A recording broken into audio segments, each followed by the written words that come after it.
my name's Chris Hall and today I'm going to be reviewing the latest episode of My Hero Academia entitled Fighting Fate. Now because this video is going to review that aforementioned episode, this video is going to be spoiler heavy. So if you don't want this episode spoiled for you for whatever reason, it's best to switch this video off now to avoid any spoilers. But for the rest of us, let us dive headfirst into Finding Fate!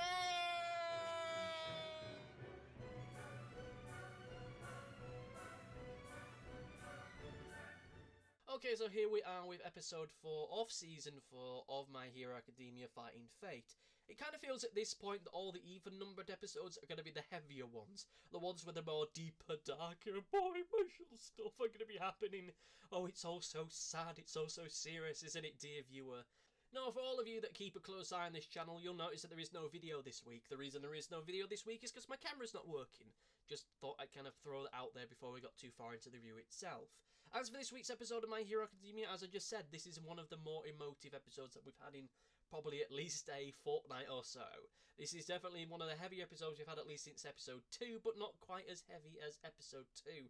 It didn't leave me with that lingering sense of dread as I had for pretty much all the rest of the day after watching that particular episode. That's not to say this episode is not without weight or not without heft. There's certainly some rather grim moments within it. I mean, the whole stuff with Eri holding back Midori and saying, "Please don't leave me." That stuff broke my heart when you said that.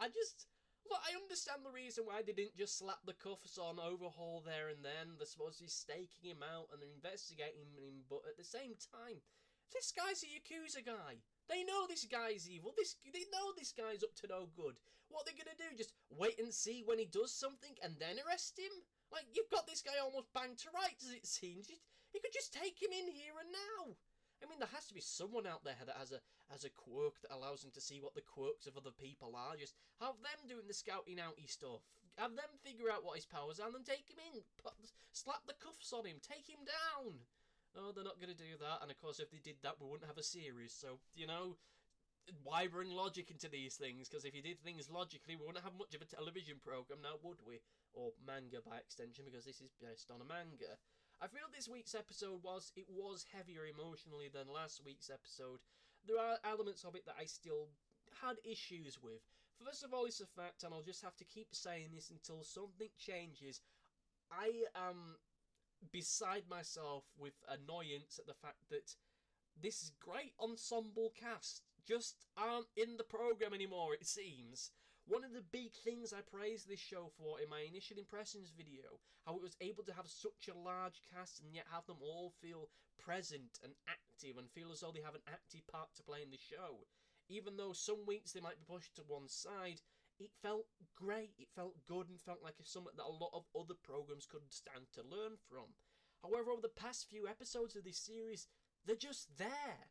They're just there in the background to pull a funny face or to make a funny quip, and I'm just kind of done with it.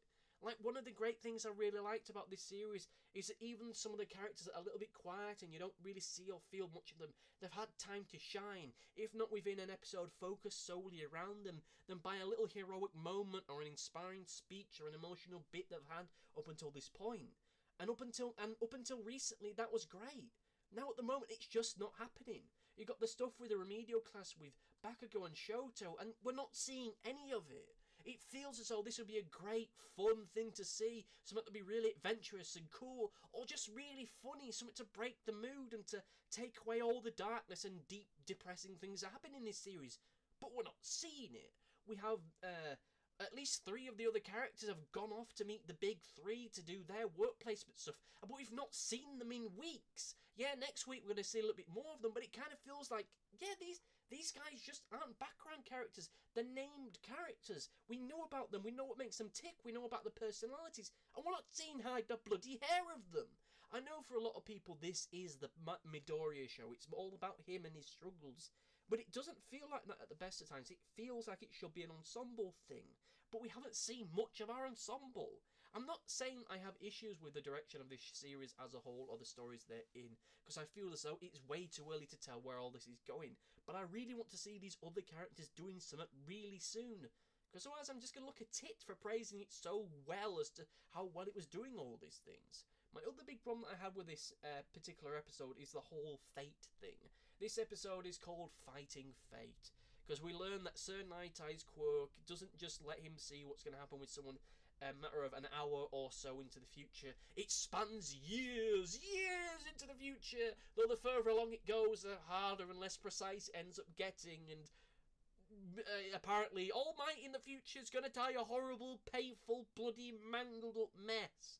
And of course, having seen Overhaul, you think Overhaul's the one that's going to offing him, but I don't think that's going to happen. You're not going to kill off one of the main characters, a huge character like this, relatively so soon into this series. That's not going to happen until far later on. It probably won't be until the point in which we're pretty much nearly wrapping up that you're probably going to have him killed off, if indeed he gets killed off at all.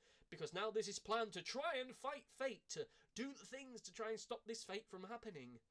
I'll just say here and now, I hate fate as a concept in literature and media. I detest it. I truly, truly do.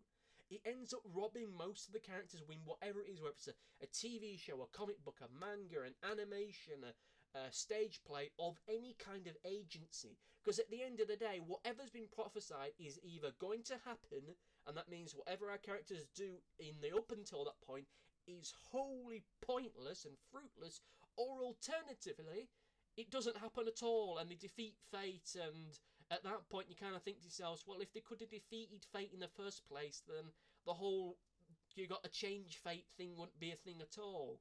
Because it'd be a case of, well, maybe All Might will be exploded into porridge, or alternatively he'll live a long happy life, settle down, start a family, and go off to grow radishes off in the mountain.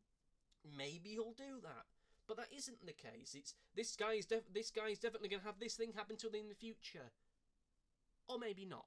And I really dislike that. Yes, you can do some really interesting things from that, a dramatic standpoint, with regardless of what a character ends up doing, fate and time and everything else just ends up conspiring against them, ensuring that whatever it is that's supposed to happen to them or their loved one happens anyway. And that can be a really powerful, really emotional, really heavy thing. The futility of man's existence and how we are all playthings of the gods, to give it a more arty-farty kind of title to it. But with a show like this, it feels wholly inappropriate to go down that path. Because as I said, either this is going to end up turning into something big and dramatic in a unsurprising way, because we know it's supposed to happen at some point in the future, or alternatively it doesn't happen at all, and at that point you kind of go, well, if you can see the future, you would have seen at least the future as being, well, he doesn't end up dying at all then. Or maybe he's mistaken, I don't know. As they say, as the further he gets in the future, the less precise it ends up getting. So maybe he doesn't end up getting mangled and hurt and bloated up. But we'll end up having to see with that. Like I say, I mean, that whole moment, the whole sequence where Midori and him are talking as to what the future's going to be, yeah, it's emotional, yeah, it's heavy, yeah, it's difficult to watch in a good way. But at the same time, I'm just there thinking to myself, well, we know where this is going to go now. Either the fate's going to happen, or it's not going to happen. We're either going to end up going down the fate is inevitable, whatever your hope and your dreams, you're going to get stuck on this one path, or alternatively, there's no fate but the fate we make. I mean, really, do we want to end up going down, evoking the Terminator path of what the future's going to end up holding for us? Because not even they seem to know what the bloody hell they're doing in terms of the future. With all that said, before I start to get into more tangents as to problems and issues I have with tropes within media, let us go into the overview and discuss my overall feelings with this particular episode. Okay, so the overview, what did I think of the episode as a whole? And as a whole, I have to say that I enjoyed it, notwithstanding a few issues. I feel that, again, our ensemble cast is not getting used at all, and the whole thing about introducing fate into this program just, it rubs me the wrong way, and it makes it feel as though, well, I'm not going to get into the rant about it, I'm not going to go into going round in circles and about it, but I don't like it. They want to have a ticking clock element to a show which kind of already has one. I mean, our two big bads are joining forces now. That's a ticking clock. You know that sooner or later they're going to do something big and horrific in the not too distant future. We know that's going to end up happening. So, you know, do we need another? Do we need another ticking clock to go with it? I don't think so. Though with that said, the episode as a whole, I still enjoyed it. There was still certainly some emotional weight to be had within it. But at the end of the day, I want to see our main cast. Thankfully, next week's episode is going to involve more than ensemble cast, or at least one of them. And for now, I'll take that. But, you know, we got to see more of these guys. You have such an eccentric and eclectic cast of characters. To not utilise them as much as they have done in the past just doesn't sit well for me, but whatever. What did you think about this week's episode of My Hero Academia? Did you love it? Did you hate it? Let me know in the comment section below on whichever website you're watching this on, and I'll get back to you shortly. I always say that, but it occurs to me, I don't post this on any other website. Not anymore, so, you know, if you're seeing this on anywhere that isn't YouTube, then there's a good chance I won't get back to you. So, comment on YouTube, like on YouTube, subscribe on YouTube, click the bell on YouTube, do the YouTube things because YouTube wants it! Anyway, I'm starting to get het up and whatever, so I'll just say thank you for watching. Hopefully next week the camera's working. If not, then I'll just have to think of something else to put in the background. But thank you for watching. Like, share, subscribe, do all the YouTube things. Thank you for watching, and goodbye.